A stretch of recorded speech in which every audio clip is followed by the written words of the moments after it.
오늘도 이 자리에 함께 예배드리게 됨을 또 감사하면서 여러분 모두에게 주님의 은혜와 축복이 넘치기를 소원합니다. 본래 인간은 하나님과 매우 친밀한 관계였습니다. 에덴 동산에서 행복하게 주님과 그렇게 살도록 우리를 지어주셨죠.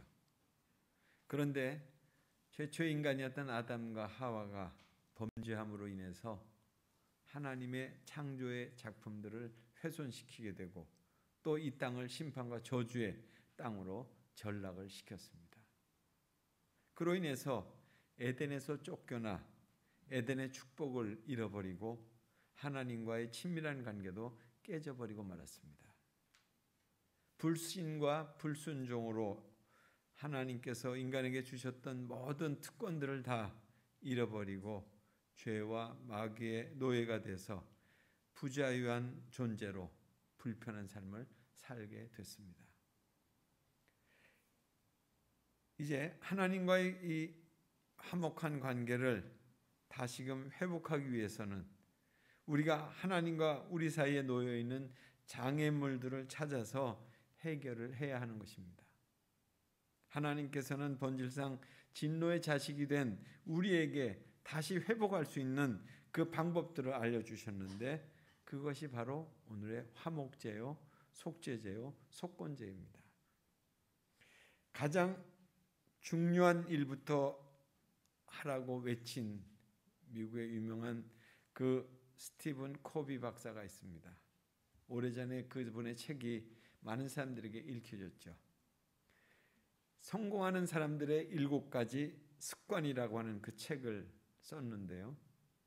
거기에 성공의 비결, 그것은 미국이 독립하던 해 1776년부터 한 150년 동안 그동안에 성공하는 사람들의 비결은 뭐였냐면 원칙, 이렇게 해야 된다 하는 원칙, 또 그리고 인격에 관련된, 인격이 고매하다 그러면 그런 내면적인 것들에 대해서가 성공의 어떤 원칙이었다는 겁니다. 근데 그 이후부터는 좀 바뀌었는데 성공하는 사람들이 어떤 태도를 갖고 살아가느냐, 또 어떤 기술을 가졌느냐, 또 사람을 대하는 태도가 어떠하냐가 그 사람의 성공의 요소가 됐다는 거예요. 그래서 그가 말하고 있는 성공하는 사람들의 7가지 습관 중에서 가장 주목해야 될 내용은 뭐 여러분도 아시는 분은 아실 겁니다. 첫 번째로는 중요한 일부터 먼저 하라입니다.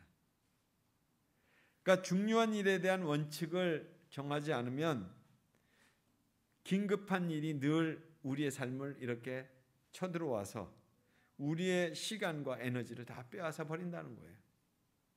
그래서 정작 해야 될 중요한 우선순위를 따라서 일하기보다는 그냥 긴급한 일에, 급한 일에 그냥 그것들을 선택하면서 간다는 거죠. 또 신앙적인 입장에서도 우리가 하나님 앞에서 바로 서기 위해서는 가장 중요한 일을 먼저 해야 한다는 것입니다. 스티븐 코비는 사업에 성공하고 경영에 성공하는 비결을 말해 주었지만 성경은 우리에게 건강한 인생을 살고 또 성공적인 인생을 살기 위해서는 하나님을 먼저 만나야 된다고 이렇게 말씀하고 있습니다. 그러니까 우리에게 가장 먼저 해야 할 일, 그 가장 중요한 일, 그것은 하나님을 만나고 하나님을 섬기는 일이다 하는 겁니다. 하나님을 가까이 했을 때에는 개인도 가정도 사회도 민족도 복을 받지만 하나님의 뜻을 깨닫지 못하고 진리의 원칙을 따르거나 떠나거나 하나님의 뜻을 등지게 되면 개인이든 공동체든 결국은 버림을 받는다, 그런 얘기입니다. 우리가 이스라엘의 역사 속에서 본다면 초대 왕이 사울 왕이었습니다. 또 가장 통일왕국 시대 풍성함을 누렸던 왕이 솔로몬 왕이었습니다. 또 그리고 북이스라엘의 유명한 왕 중에 아합 왕이라고 하는 사람이 있습니다. 그들은 개인적으로 잘나고 똑똑한 사람들이었습니다. 그런데 그들이 하나님을 무시하고 제멋대로 산 결과 어떻게 됐습니까? 사울 왕, 왕에서 폐위됐잖아요. 비참한 죽음을 맞이했잖아요. 또 솔로몬 왕 어떻게 됐습니까? 그렇게 부귀영화를 누리던 그런 하나님의 축복 가운데 있는 그의 나라가 둘로 쪼개졌어요. 아방, 비참한 죽음을 맞이했습니다. 그러니까 자신만 망한 것이 아니라 결국 그 나라까지도 위기를 겪게 된 것입니다. 또 세계 역사를 볼 때에도 일반적으로 하나님을 외면한 나라, 기독교를 박해한 나라, 그 나라들은 거의 다 낙후되고 그리고 가난했고 계속되는 재앙으로 인해서 어려움을 벗어나지 못하고 있는 경우가 많습니다. 한국은 유교, 불교, 샤머니즘 이런 층이 아주 두꺼운 나라였습니다. 아마 우리가 이렇게 그냥 그렇게 살았다면 우리의 삶은 오늘 이와 같은 삶을 살지 못했을 거예요. 그런데 130여 년 전에 복음이 들어왔고 그 복음이 땅에 뿌려져서 참으로 자라고 성장해서 지금 우리는 복음을 받아들인 나라에서 복음을 수출하는 선교 한국이 된 거예요. 그동안 한국은 많은 도움을 받는 나라에서 이제 많은 도움을 주는 나라로 세계적인 경제 대국이 된 것입니다. 그러니까 미국 다음으로 선교사를 가장 많이 파송한 나라로 우뚝 선 거예요. 그러나 작금의 한국교회는 건강하다고, 여전히 건강하다고, 복음의 능력이 충만하다고 그렇게 말할 수 있겠습니까? 그렇지 않죠. 많은 사람들이 한국교회의 어떤 저물어감을 염려하고 있습니다. 위기 상황에서 일어나야 할 것을 경고하고 있습니다. 예배가 무너져 가고 있고 교회의 거룩함과 구별성이 희미해져 가고 있다는 거예요. 경건과 기도 생활에서 떠나서 향락으로 세속으로 흘러가고 과거의 헌신과 열정들이 다 잊혀져 가고 있다는 거예요. 옛날 추억으로 남게 됐다는 거예요. 더구나 코로나 감염병으로 교회의 동력을 잃어가고 있고 개인적으로 신앙의 방향을 잃어버리는 사람들이 많아져 가고 있다는 것입니다. 명분상으로는 하나님을 믿고 있지만 실제로는 하나님을 의지하지 않고 그렇게 사는 크리스찬들이 점점 많아져 가고 있다는 것입니다. 이제 우리는 다시금 예배를 회복해야 하는 것입니다. 하나님과 사이에서 멀어져 버린 그 언약 관계를 회복하고 믿음으로 돌아서야 될 그 시점이 된 거예요.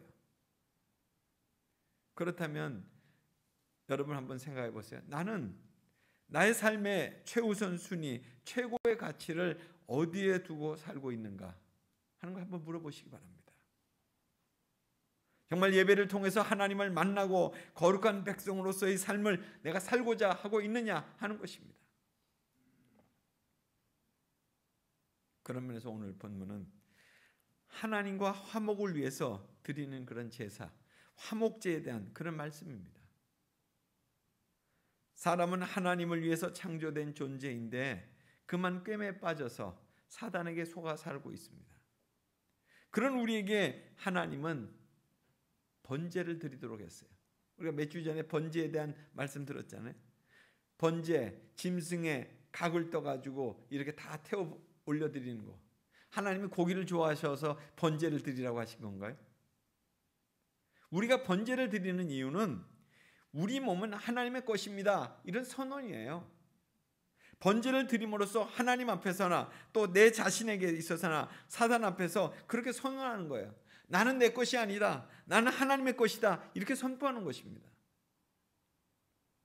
그리고 모든 것이 하나님께로부터 왔음을 기억하고 가장 좋은 것을 하나님께 드리지 못한 것을 회개하고 돌이켜서 자기의 최상의 것을 최고의 것으로 하나님께 올려드리는 제사, 그것이 지난주에 봤던 소제의 제사입니다. 또한 우리의 하나님과의 관계, 사람과의 관계, 이것이 너무나 멀어져 있었음을 인정하고 제물을 통해서 화목하게 하도록 화목제를 드려야 한다 하는 그런 말씀입니다. 그러니까 화목제는 예배자가 하나님과 화목하기 위해서 그것을 기대하면서 드리는 제사, 그런 예배예요. 내가 하나님과 너무 멀리 있었습니다. 하나님의 뜻과는 너무 떨어진 삶을 살았습니다. 오늘 내가 그런 삶을 회개합니다. 하나님 나의 예배를 받아주옵소서. 이것이 화목제입니다. 하나님은 화목제 제물을 통해서 죄를 범한 인간이 하나님과 다시 화목할 수 있도록 그 문을 열어놓으신 거예요. 그 제사를 드림으로 해서. 그러니까 화목제는 하나님의 임재 가운데서 잔치를 즐기는 기쁨의 시간입니다. 그리고 하나님께 예물을 드릴 뿐만 아니라 함께 모여든 성소에 모여든 무리들과 함께 음식을 나누기도 하는 거예요. 그래서 화목제는 주신 축복과 구원에 대해서 감사를 드리는 감사제이기도 합니다. 감사의 제사라는 거예요. 스스로 자원하는 기쁨을 나누고 싶을 때 드리는 낙헌제이기도 합니다. 하나님께 삶을 헌신하고 충성하고자 할 때 그것을 서약할 때 드리는 서원제이기도 합니다. 그러니까 화목제는 세 가지가 있는 거예요. 감사제와 낙헌제와 서원제, 이 세 가지가 있어요. 이 감사제, 이것은 인생의 어려운 일들을 겪어오면서 그 일을 극복할 수 있도록 도우셨음을 감사할 때, 또 지난날에 대한 감사의 마음을 표현하고 싶을 때 드리는 그런 제사가 감사제입니다. 우리가 하나님께 감사를 표현함으로써 하나님과 관계가 가까워질 수 있다는 것입니다. 하나님께서 화목한 관계를 위해서 감사제를 드리라고 그렇게 말씀하시죠. 감사의 마음이 관계를 회복시키는 원리라는 것을 깨닫게 되는 거예요. 우리가 하나님께 감사할 때 하나님과 관계가 가까워지잖아요. 뭐 인간의 관계도 마찬가지 아니에요? 우리가 인간에게 감사할 때 그 사람과 마음이 서로 이렇게 만나게 되잖아요. 요한복음 17장 17절로 19절의 말씀, 이런 말씀이 있습니다. 예수께서 대답하여 이르시되 10사람이 다 깨끗함을 받지 아니하였느냐? 그 아합은 어디 있느냐? 이 이방인 외에는 하나님께 영광을 돌리러 돌아온 자가 없느냐 하시고 그에게 이르시되 일어나 가라, 내 믿음이 너를 구원하였느니라 하시더라. 이 말씀은 치유받은 10명의 나병 환자 중에서, 문둥병자 중에서 한 사람이 와서 감사하는 장면이 오늘 이 누가복음 17장에 기록된 거예요. 모두 치유를 받았지만 한 사람만이 감사했다는 거예요. 감사를 표현한 그 한 사람이 영원히 구원을 받고 그리고 하나님께 영광을 올려드렸다고 이렇게 말씀합니다. 그러니까 감사는 하나님이 행하신 일에 대해서 하나님께로 그 영광을 올려드리는 행위, 이게 감사예요. 하나님이 행하신 일에 대해서 하나님께로부터 그 영광을 올려드리는 행위, 이게 감사라는 거예요.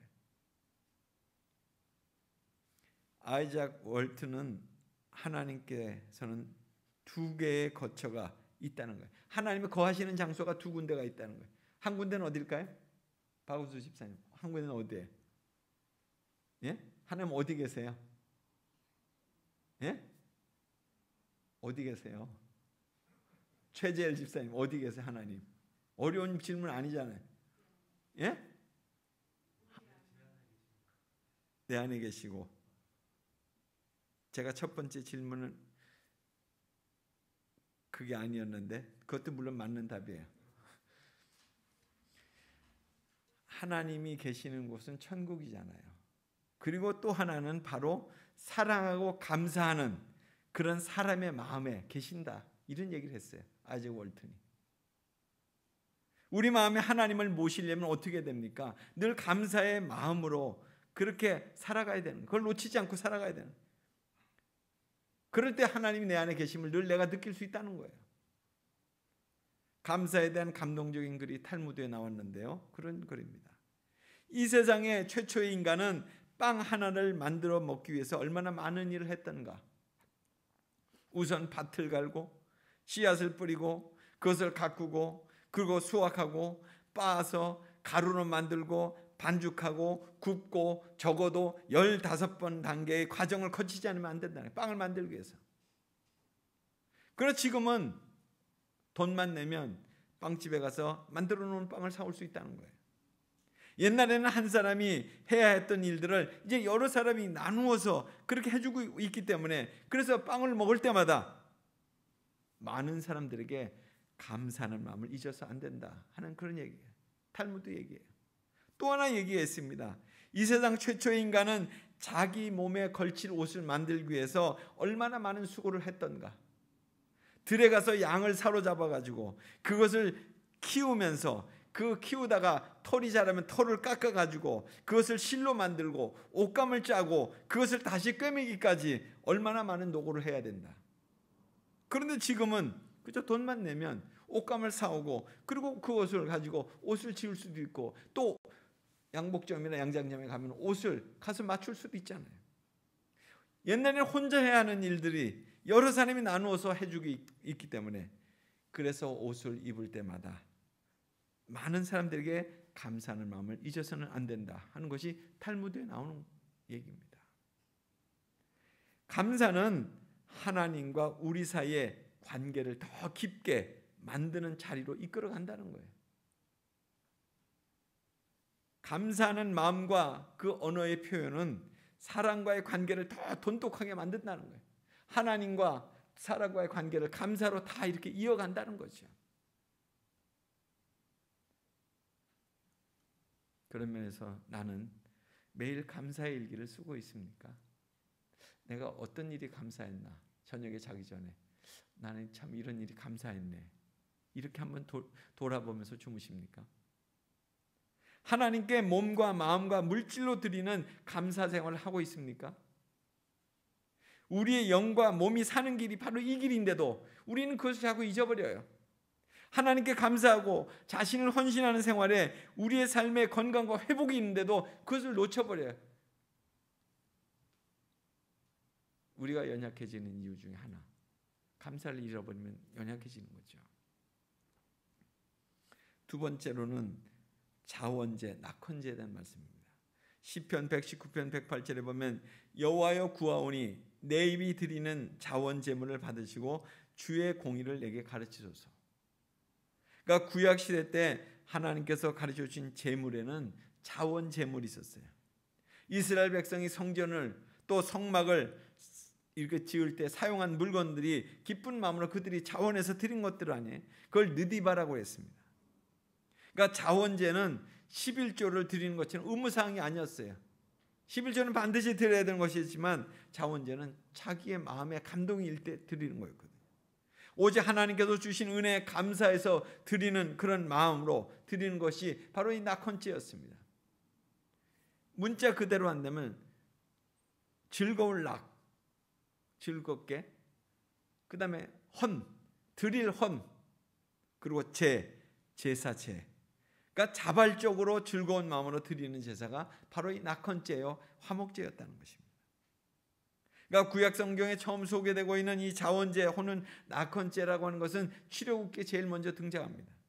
모세가 하나님의 명령을 따라서 처음 성막을 지으려고 할 때 이스라엘 백성들이 마음의 감동을 받아서 모세의 명령을 따라서 성막을 짓기 위해서 자기들이 가지고 나왔던 고이 준비했던 그 귀중품들을 다 성막을 위해서 건설하는 데 드렸어요. 그 양이 너무나 넘쳐서 이제 그만 가져오라고 할 정도였어요. 이렇게 자원하는 심령을 가지고 드린 예물이 바로 자원 제물이었습니다. 이것으로 하나님을 모르는 사람, 이건 이해할 수 없는 얘기겠죠. 초자연적인 은총을 받은 사람만이 기쁨으로 드릴 수 있는 그런 헌물이 이 자원 제물이었다는 거예요. 이 자원 제물, 낙헌 제물은 하나님의 은혜를 풍성히 누리는 사람만이 드릴 수 있는 기쁨의 예물인 것입니다. 신명기 16장 10절에 하나님 여호와께서 내게 복을 주신 대로 내 힘을 헤아려 자원하는 예물을 드리고, 그런 말씀이 나옵니다. 그러니까 낙헌제는 내가 하나님을 너무나 사랑하기 때문에 그냥 그 사랑의 마음으로 드리는 제사예요. 누가 시켜서 하는 것도 아니고 의무사항도 아니고 그냥 그 마음에 감동이 돼가지고 하나님의 특별한 마음을 표현하기 위해서 자원해서 더 드리는 감사예요. 그 속에는 일반적인 감사와 더불어 하나님을 향한 한 차원 높은 지극한 사랑의 표현이 들어가 있는 것이죠. 시편 54편 67절에 보면 내가 낙헌제로 주께 제사하리이다. 여호와여 주의 이름에 감사하오리니 주의 이름이 선하심이니이다. 참으로 주께서는 모든 환난에서 나를 건지시고 내 원수가 보응받는 것을 내 눈이 똑똑히 보게 하셨나이다. 이거 다윗의 시입니다. 다윗은 숱한 환난 가운데서 자신을 건져주시고 자신의 원수가 보응받는 것을 눈으로 확인하고 그리고 그 사실에 대해서 너무나 감사하는 마음으로 지금 낙헌제를 드리노라고 표현하고 있는 거예요. 하나님을 사랑하는 마음을 예배 가운데 여러분들은 어떻게 표현하고 있습니까? 하나님 사랑합니다 하는 것을 어떻게 표현하고 있느냐? 세 번째로 서원제입니다. 그러니까 화목제의 종류 세 번째입니다. 서원제는 한 단계 더 높은 차원의 제사예요. 여기서 서원이라고 하는 것, 하나님께 스스로 약속하는 것을 말합니다. 하나님 나 이렇게 하겠습니다. 이렇게 살겠습니다. 이거 다 서원이에요.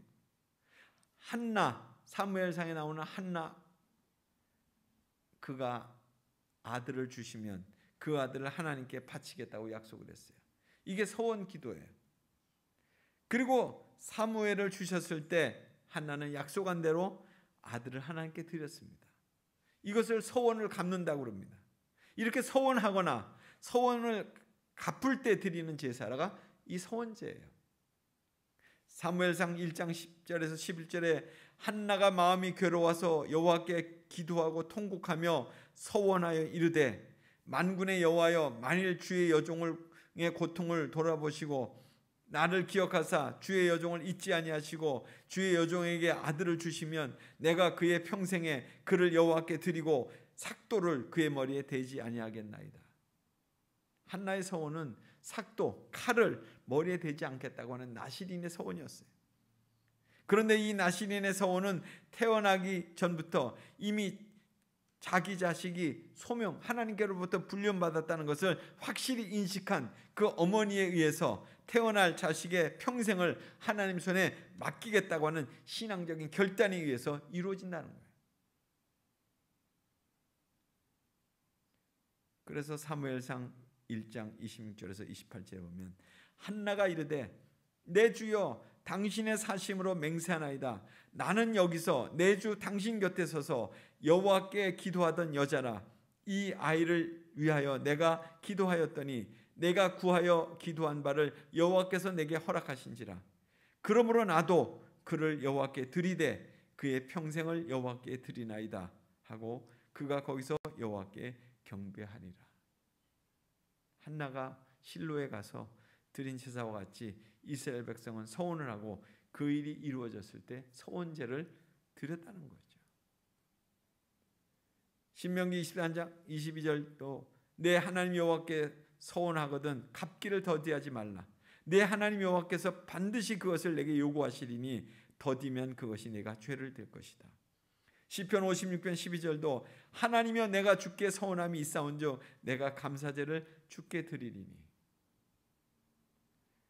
그러니까 왜 하나님 앞에 드리는 서원 기도가 좋을까요? 대가를 치르려고 하는 그런 자세를 하나님 앞에서 보여드리는 것이기 때문에 그렇다는 거예요. 순간의 어떤 감정이나 충동에 의해서 이랬다 저랬다는 그런 신앙이 아니라 약속하고 그것을 지키려고 하는 그런 신앙, 자신의 말과 고백에 대해서 책임지는 그런 인격적인 관계로 하나님은 우리와 교통하기를 원하신다는 거예요. 그렇게 살기로 하겠습니다. 그렇게 살아가는 그것을 하나님이 기뻐하시는 거죠. 어느 순간엔 이랬다가 어느 순간엔 이렇게 했다가. 미국의 유명한 대통령, 우리가 잘 알고 있는 에브라함 링컨 16대 대통령이죠. 그가 대통령이 되기 전에 어느 육군 대령과 함께 여행을 가다가 이제 일어난 일입니다. 그 대령이 대화 가운데서 갑자기 품속에서 자기 주머니에 있었던 술병을, 미국 사람들은 이렇게 납작한 술병을 많이 갖고 다니잖아요. 위스키를 꺼내면서 지루한데 우리 한잔 하십시다 하면서 링컨에게 그것을 권했습니다. 그럴 때 링컨이 전 술을 못합니다. 그러니까 대령이 또 그 다음에 담배를 또 꺼내가지고 또 권했습니다. 저는 담배도 못합니다. 대령이 무한해지자 링컨은 미안해하면서 자기의 옛날 얘기를 들려주는 거예요. 자기가 9살 때 어머니가 위독해서 돌아가시게 될 때 어머니가 자기를 불러서 자기 손을 붙잡고 그렇게 말했다는 거예요. 너 나하고 한 가지 약속을 해줄 수 있니? 앞으로 너는 평생에 술과 담배를 입에 대지 않겠다고 약속해다오. 그렇게 해서 링컨이 약속을 했다는 거죠. 그리고 그 약속을 평생을 지키기로 그렇게 지금까지 왔다는 거예요. 이것이 링컨의 인격이 됐어요. 어머니 앞에서 했던 약속을 평생 지키려고 최선을 다했던 그의 모습이 결국 어떻게 됐습니까? 링컨을 미국 역사 속에서 가장 존경받는 대통령으로 세워줬잖아요. 은혜 받을 때 소원하세요. 나 그렇게 살겠습니다. 그렇게 하겠습니다. 그러나 갚을 수 없는 터무니없는 소원을 하지 말고 지킬 수 있는 그런 소원을 하시기 바랍니다.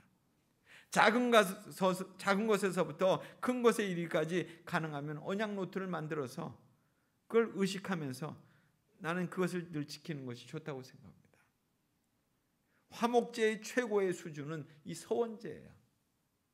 마음에 감동이 있을 때 소원하는 거예요. 그 소원이 나를 더 높은 신앙의 경지로 이끌어가는 거죠. 하나님은 그때마다 응답하실 것들이 내 안에서 깨달아지니까 내 믿음이 쑥쑥 올라가는 거예요. 지난주에 설교 서두에 소개해드렸던 이스라엘 백성 요아킴, 그 사람에 대한 얘기를 기억하시나요? 요아킴. 그가 모든 것을 다 잃어버렸습니다. 양이 하루아침에 500마리가 산적대들이 다 가져가고 나서 정말 허탄할 수도 있고 정말 원망스러울 수도 있는데, 그런데 그 모든 것들이 하나님께로부터 온 것임을 알고 그걸 인정하고 자기가 가지고 있었던 남은 곡식가루를 빻아가지고 소재의 제사를 드렸던 사람 요아킴. 그의 두 번째 얘기입니다. 그가 또 먼 여행길을 떠났습니다. 사해에서 이스라엘의 갈릴리 호수 밑에가 사해가 있잖아요. 거기에서 캔 소금 덩어리를 다메섹에 가서 팔면, 지금의 다마스커스입니다. 거기 가서 팔면 가족들 1년 생계는 걱정할 필요가 없겠다. 그런 큰 돈을 만질 수 있다고 생각했습니다. 영세했던 요아킴 일행들, 여행 장비도 사실은 빈약했죠. 낙타와 노새, 그들도 좀 늙은 동물들이었습니다. 근데 한 300km가 넘는 여행길, 거기를 가야만 했어요. 상당히 고단한 여행이 되는 거죠. 그 길을 가다가 강을 만나서 건너갈 때는 참으로 떠내려갈 뻔도 했습니다. 또 뜨거운 광야를 건너갈 때는 길을 잘못 들어서 물이 고갈돼 가지고 쓰러질 뻔도 했어요. 우여곡절 그때 목적지를 불과 하루 앞둔 어느 날 일행은 또 도적들을 만난 거예요. 모든 것을 다 빼앗길 찰나였어요. 그런데 그때 어디선가 갑자기 10수명의 군인들이 나타나 가지고 극적으로 그들을 물리쳐 주었습니다. 구해준 거예요. 그들은 임무를 마치고 마침 다메섹으로 복귀하고 있던 참이라고 했습니다. 참으로 하나님이 보내신 그런 하늘의 천군 천사와도 같았습니다. 힘든 여행길을 마치고 요아킴은 고향으로 돌아왔어요. 소금도 좋은 값으로 팔아서 당분간 넉넉하게 살 수 있게 됐죠. 요아킴은 하나님께 바칠 번제 양과 화목제 소를 각각 한 마리씩 고른 후에 당장 성전으로 달려갔습니다. 자신의 여행길에서 함께해 주신 하나님, 여러 차례 위기 가운데서 자기를 구원의 손길을 베풀어 주신 하나님께 감사의 제사를 바치고, 그리고 친족과 마을 사람들을 위해서 기쁨의 잔치를 베풀고 싶기 때문에 그랬어요. 번제를 감사의 제물로 바친 후에 요아킴은 화목제를 또한 하나님께 올려드린 다음 제사 규례를 따라서 번제 양은 다 어떻게 합니까? 하나도 남김없이 다 태워서 감사의 제물로 올렸습니다. 이어서 화목제의 숫소는 4장의 기름 덩어리와 2 콩팥과 간엽을 도려내서 바친 후에 가슴과 오른쪽 넓적 다리는 수고하신 제사장님의 목으로 드리고 나머지 대부분의 몸통을 집으로 가지고 왔습니다. 그리고 요아킴은 마을 사람들을 모두 불러가지고 그 화목제의 짐승으로 불고기 파티를 열었다는 거예요. 그동안 껄끄러운 관계였던 친구 시므온도 초대를 받고서 기꺼이 기쁨으로 달려와서 함께 해주었습니다. 즐겁게 고기를 삶고 구워 먹으면서 요아킴은 여행길에서 어떻게 하나님께서 자신을 보호해 주셨는지를 간증했습니다. 감사가 풍성히 넘쳤습니다. 간증을 들은 다른 사람들도 또한 최근에 있었던 특별한 하나님의 은혜를 더하여서 나누었습니다. 잔치의 자리에서 아름다운 찬양의 노래가 흘러나오기 시작했습니다. 모두가 시편의 찬양을 노래했죠. 그 순간 요아킴과 시므온을 비롯한 모두가 하나님 앞에서 화목되고 하나가 됐다는 얘기입니다. 이 기독신문에 나와 있는 그 기록들을 제가 따온 것입니다. 오늘 우리가 들어야 될 예배, 그것은 어떤 예배겠어요? 화목제입니다. 화목제. 힘들고 지치고 어려워질수록 하나님이 베푸신 은혜를 기억하면서 감사하는 것입니다. 여기까지 이르게 하신 하나님, 우리와 함께 하신 하나님, 이 여정 속에서 믿음의 동행자들을 기억하면서 격려하면서 함께 감사하는 것, 그것이 바로 이 화목제, 우리가 드려야 될 예배예요. 우리의 이 여정, 이 영적 여정이 마쳐지기 전 서로를 초대하면서 격려하면서 교제하는 것, 이것이 화목제의 수평적 의미입니다. 우리의 삶과 동반되는 예배, 구약 시대는 제사를 통해서 자신의 삶을 깊이 성찰했습니다. 하나님과 이웃들과 그 은혜를 나눈 거예요. 단지 제사로만 맞춰진 예배가 아니라 삶 속에서 계속 흘러가는 예배가 되는 거예요.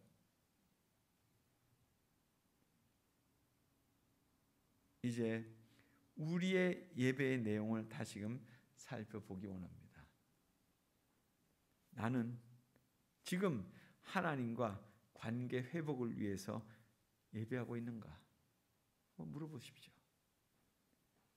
또 그 예배를 통해서 하나님께 감사하면서 어떻게 헌신하고 있는가?